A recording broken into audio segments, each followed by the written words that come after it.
mother tongue interference. You are saying what?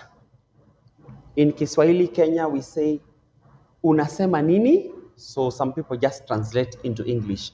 You are saying what? Instead, you should ask, what are you saying? Number 2, you have brought me what? Kiswahili, umeniletea nini? Instead, you should ask, what have you brought me? Move for me. In Kiswahili English, we say, nisongee. Instead, you should ask the person to give way. Please give way. I am fed up. To mean, nimeshiba. To mean, I am satisfied. So simply say, I am satisfied. When you say, I am fed up, you bring a different meaning. To be fed up is to be tired. You give up on something.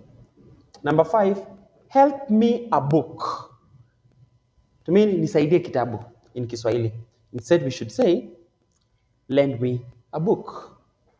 Number 6, you are really lost. In Kiswahili, Kenya, we say, umepotea sana. Instead, the question should be, or the statement should be, it's been a while since I saw you. Or, where have you been? It's been a long time. Number 7, you are another one. In Kiswahili, hey, wewe ni mwingine. Instead, it should be, you are a very strange person. You know?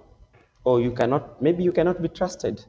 Lastly, number 8, are you going, we go? Are you going, we go? In Kiswahili, Kenyan Kiswahili, a popular language in Kenya, the statement always goes, unaenda twende, unaenda twende. Are you going, we go? So instead of are you going, we go, which is, I call it mother tongue interference, we say, can we go together? Are you ready? We go together. Are you ready? Are you going? Are you leaving? So that we live together. That should be it.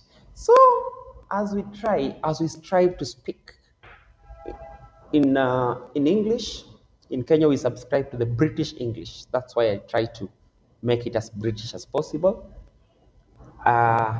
We try and avoid directly translating from the first language, either local languages or Kiswahili, and we'll become better speakers of the English language. Thank you.